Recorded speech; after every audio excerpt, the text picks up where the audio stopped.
கிறிஸ்துவல் பிரியமானவர்களே, ஆண்டவராகிய இயேசு கிறிஸ்துவின் நாமத்திலே உங்கள் யாவரையும் வாழ்த்தி ஆசிர்வதிக்கிறேன். இந்த நாளுக்கென்று தேவன் நமக்கு அருளியிருக்கும் ஜீவ வார்த்தை லூக்கா எழுதின சுவிசேஷம் 11ஆம் அதிகாரம், அதிலே 10வது வசனம்.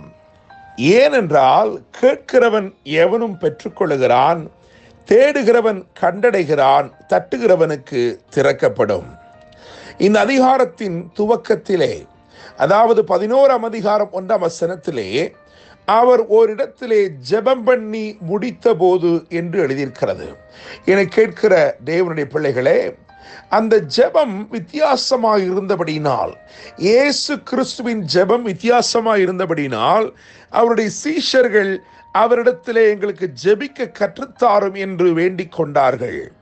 அவர்களுக்கு ஜெபிக்க கற்றுக் கொடுக்கும் போது இயேசு சொன்ன வார்த்தைகளில் இருந்துதான் இன்றைக்கு ஆண்டவர் நமக்கு வாக்கு அருளியிருக்கிறார்.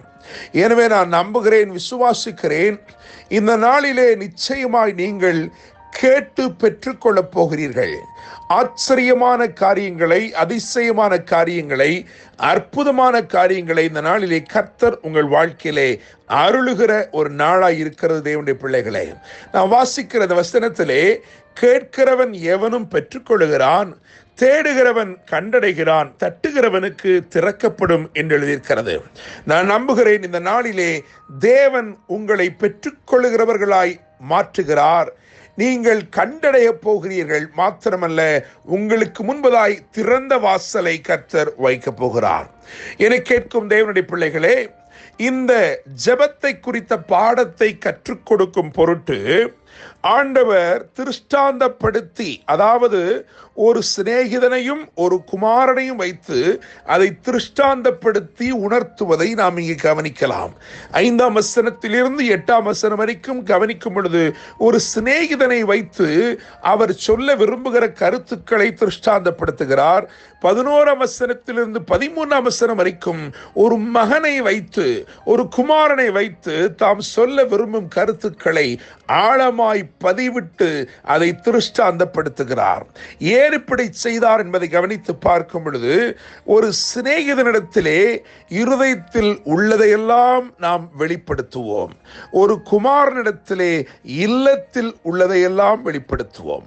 ஒரு சிநேகிதனிடத்தில் தான் இருதயத்தில் இருக்கிற எல்லாவற்றையும் பகிர்ந்து கொள்ள முடியும். ஒரு குமாரனிடத்தில் மாத்திரமே இல்லத்தில் இருக்கிற எல்லாவற்றையும் பகிர்ந்து கொள்ள முடியும். எனவே ஜெபம் என்கின்ற அனுபவம் அவருடைய இருதயத்தில் இருக்கிறதையெல்லாம் நமக்கு அருளுகிறது, அவருடைய இல்லத்தில் இருப்பதையெல்லாம் நமக்கு அருளுகிறது. Prayer opens the heart of God and prayer opens the house of God. என கேட்கிற தேவனுடைய பிள்ளைகளே, இன்றைக்கு நான் நம்புகிறேன், விசுவாசிக்கிறேன், ஆண்டவர் உங்களுக்காக இன்றைக்கு தம்முடைய இருதயத்தையும் திறக்கப் போகிறார். உங்களுக்காக தேவன் தம்முடைய இல்லத்தையும் திறக்கப் போகிறார். கேட்கிறவன், தேடுகிறவன், தட்டுகிறவன். என்னை கேட்கிற தேவனுடைய பிள்ளைகளே, இங்கே 3 பேரை குறித்து வேதம் சொல்லுகிறது. கேட்கிறவன், தேடுகிறவன், தட்டுகிறவன். என கேட்கிற தேவனுடைய பிள்ளைகளே, தேவனுடைய வீட்டிலே சற்று வித்தியாசமாயிருக்கிறதை கவனித்து பார்க்கிறோம். ஒரு உலக வழக்கத்தின்படி, அதாவது உலகத்தின் வழக்கம் என்னவென்று சொன்னால், முதலாவது ஒரு வீட்டிலே போனால் அந்த வீட்டிலே தட்டுவார்கள், அந்த கதவை தட்டுவார்கள். அதற்கு பிறகு அவர்கள் யாரை தேடுகிறார்கள் என்பதை சொல்வார்கள். இன்னாரைத்தான் தேடி வந்திருக்கிறேன் என்று சொல்வார்கள். அவர் வந்த பின்பு அவரிடத்திலே கேட்பார்கள். ஆனால் தேவனுடைய வீட்டிலே எவ்வளவு வித்தியாசம் இருக்கிறது என்று பாருங்கள். தேவனுடைய வீட்டில் எவ்வளவு விசேஷம் இருக்கிறது என்று பாருங்கள்.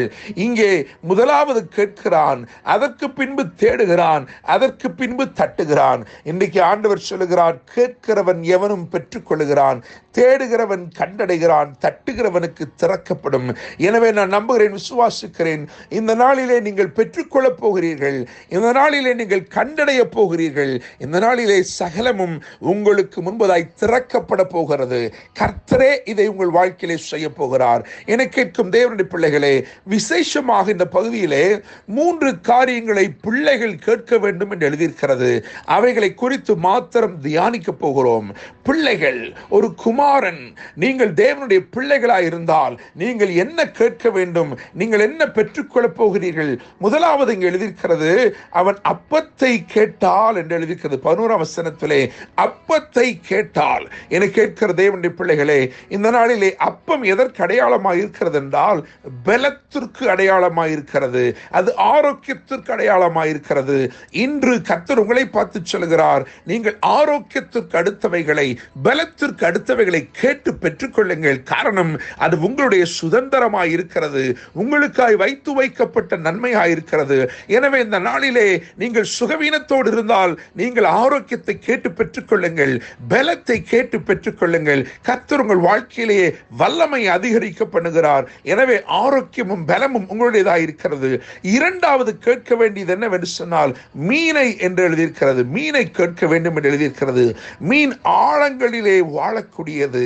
சங்கீதம் 33:7 பார்க்கும் பொழுது 33:7 என்ன எழுதியிருக்கிறது என்றால், ஆழமான ஜலத்தை பொக்கிஷ வைப்பாக வைத்திருக்கிறார். ஆழம் ஞானத்தை குறிக்கிறது. எனவே இந்த நாளிலே தேவன் உங்களுக்கு ஞானத்தையும் வெளிப்பாடுகளையும் அருளுவாராக. நீங்கள் கேட்டு பெற்றுக்கொள்ள வேண்டிய இரண்டாவது காரியம் ஞானம், வெளிப்பாடு. ஆண்டவரே, எனக்கு ரெவலேஷன் கொடுங்க ஆண்டவரே, எனக்கு ஞானம், விஸ்டம் கொடுங்க ஆண்டவரே என்று சொல்லி இன்றைக்கு நீங்கள் கேட்டு பெற்றுக்கொள்ளுங்கள். மூன்றாவது கேட்க வேண்டியது என்னவென்று சொன்னால், 12ஆம் வசனத்திலே முட்டையை கேட்க வேண்டும் என்று எழுதியிருக்கிறது. என கேட்கிற தேவனுடைய பிள்ளைகளே, அது என்ன விளைகிறது சொன்னால், ஒரு புதிய ரூபம் அதிலிருந்து வெளிப்படுகிறது, ஒரு புது மேனி வெளிப்படுகிறது. எனவே இந்த நாளிலே பூரணமானதையும் புதிதானதையும் கேட்டு பெற்றுக்கொள்ளுங்கள். கர்த்தர் உங்களுக்காய் வைத்திருக்கிறார். இன்னைக்கு ஆரோக்கியமும் பலமும் உங்களுடைய சுதந்திரமாய் இருக்கிறது.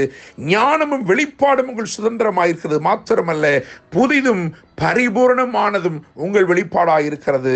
கொடுக்கப்பட்ட வார்த்தை கவனிங்கள். லூக்கா 11:10. ஏனென்றால் கேட்கிறவன் எவனும் பெற்றுக்கொள்கிறான், தேடுகிறவன் கண்டடைகிறான், தட்டுகிறவனுக்கு திறக்கப்படும்.